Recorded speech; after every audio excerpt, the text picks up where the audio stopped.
बीवी का शौहर को हम बिस्तरी से रोकना। हदीस में है कि जो बीवी अपने शौहर को हम बिस्तरी करने से इनकार करे, इस पर रात भर लानत बरसती है।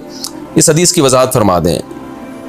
नीज़ अगर शौहर, ये थोड़ा हया के ख़िलाफ़ मसला है, शौहर कोई ऐसा तरीका इस्तेमाल करता है ना हम बिस्तरी का जिससे औलाद नहीं होती, तो क्या बीवी को इसे मना करना चाहिए या नहीं करना चाहिए? देखिए हदीस में आता है कि कोई औरत, कोई शौहर अपनी बीवी को रात को अपने बिस्तर की तरफ बुलाए, ये किनाया यानी हम बिस्तरी करना चाहता हो, औरत मना कर दे, फरिश्ते उस पर सारी रात लानत भेजते हैं। बिल्कुल सही हदीस है। अब हमारे बाद स्कॉलर क्या करते हैं, जब उनसे ये बात पूछी जाए तो वो बात को घुमा देते हैं, सीधी सीधी बात नहीं बताते कि भाई ये शरीयत में मर्द का हक़ है कि औरत उसको हम बिस्तरी से नहीं रोक सकती, क्योंकि वीमेन राइट्स के नाम पे आजकल बहुत तहरीकें चल रही हैं। तो वो भी कुछ लिबरल स्कॉलर्स हैं जो हर वक्त जो है ना कोशिश करते हैं कि ख़वातीन हमसे नाराज़ ना हो जाएं। तो भाई आप शरीयत का हुक्म बताएं साफ साफ, चाहे औरत खुश होती है नाराज़ होती है, बाज़ हुकूक मर्दों के हैं बाज़ औरतों के हैं, तो वो बताने पड़ते हैं।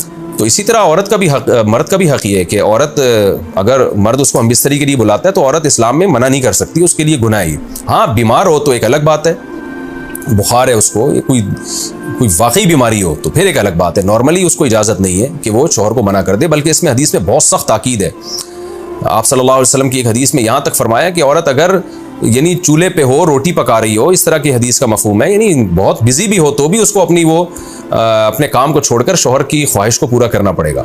और ये नेचर के भी मुताबिक है, क्योंकि मर्द में जब ये सेक्स की ख्वाहिश पैदा होती है और उसको कुचला जाए तो मर्द बहुत ज़्यादा डिस्टर्ब होता है। ख़वातीन इसमें अपने आप को मर्दों जैसा समझती हैं, वो समझती हैं हमारा इसमें वही हक़ है जो मर्द का हक़ है। भाई अल्लाह ने दोनों की डिज़ायर्स में ज़मीन आसमान का फ़र्क रखा है, तो मर्द को बहुत ज़्यादा नुकसान होता है इससे, वो बहुत ज़्यादा मेंटली डिस्टर्ब होता है इससे, क्योंकि अल्लाह ने ये डिज़ायर्स औरत की निस्बत मर्द में बहुत ज़्यादा रखी है, थोड़ी ज़्यादा नहीं बहुत ज़्यादा रखी है।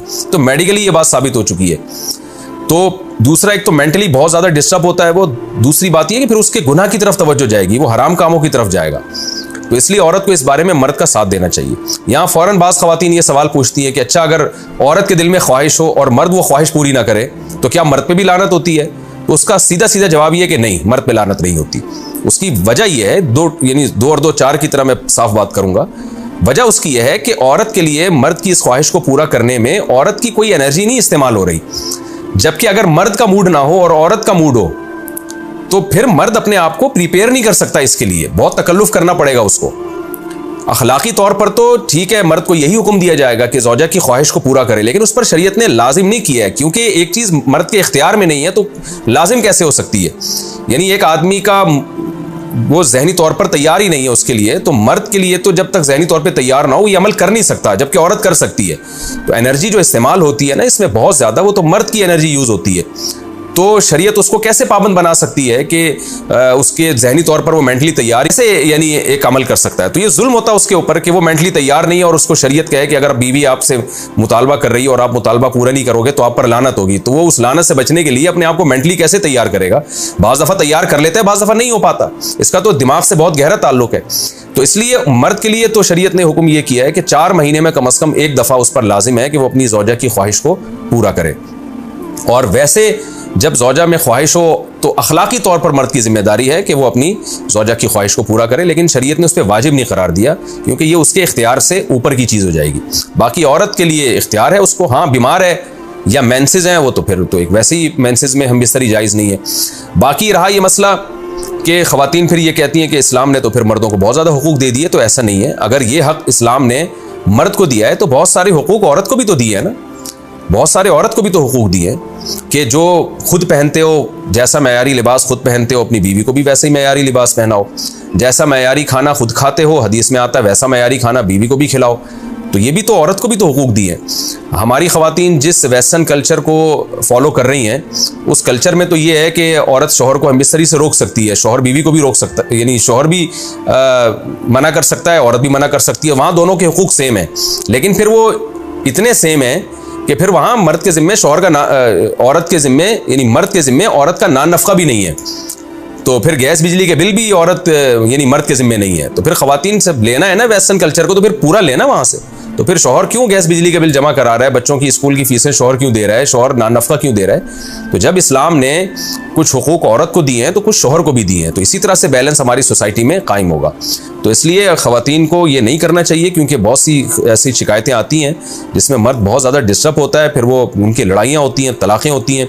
औरत इसको नॉर्मल ले रही होती है, मर्द के दिमाग पे शहवत का एक जुनून चढ़ा हुआ होता है, जब बीवी उसको मना करती है वो बहुत ज़्यादा मेंटली डिस्टर्ब होता है, और फिर वो मार धाड़ तक नौबत भी आती है, फिर वो तलाक़ों तक नौबत भी आती है। तो ये बहुत गलत चीज़ है। हमारे नबी सल्लल्लाहु अलैहि वसल्लम ने जब औरत को हुक्म दिया है कि मर्द की ख्वाहिश को, अपने शौहर की ख्वाहिश को पूरा करे, तो इसी में खैर है। औरत को चाहिए उस वक्त, उस चाहे दिल ना भी चाह रहा हो, अपने शौहर की इस ख्वाहिश को पूरा कर दिया करें। उसके वक्ती तौर पर तो आपको नुकसानात नज़र आएंगे, लेकिन लॉन्ग टर्म में उसके फ़ायदे हैं, इससे घर में फ़ायदे हासिल होंगे और इस्लाम की मान के चलने में ही औरत के लिए खैर है। रहा यह मसला कि शौहर अगर कोई ऐसा तरीका इख्तियार करता है हमबिस्तरी का जिसमें वो औलाद को रोकता है, तो इसमें यह ज़रूरी है कि बीवी की परमिशन हो। वो औरत की परमिशन के बगैर ये काम नहीं कर सकता। तो क्योंकि औलाद दोनों का हक़ है, औलाद को रोकने के लिए दोनों की परमिशन होगी तो औलाद रोकी जा सकती है। अगर दोनों में से एक की भी परमिशन नहीं है तो फिर औलाद रोक नहीं सकते। दूसरी शादी को मेंशन करना लाजिम है। क्या दूसरी शादी में निकाह नामे में दूसरी शादी का लिखना ज़रूरी है, या दूसरी शादी के वक्त दूसरी शादी का बोलना ज़रूरी है? आरिफा सुल्ताना इंडिया से। नहीं जी, ना लिखना ज़रूरी है ना बोलना ज़रूरी है। अलबत्ता दूसरी बीवी जिससे शादी हो रही है उसको बताना ये ज़रूरी है कि पहले से मैं शादीशुदा हूँ, मेरी एक बीवी मौजूद है। इस सेंस में ज़रूरी है कि अगर आपने नहीं बताया तो ये इसके साथ धोखा है, और धोखा इस्लाम में हराम है। निकाह तो हो जाएगा, आप बताएं या ना बताएं, निकाह तो नाम है इजाब व कबूल का, वो तो हो जाएगा, रजिस्ट्रेशन भी हो जाएगी उसकी पाकिस्तानी कानून में।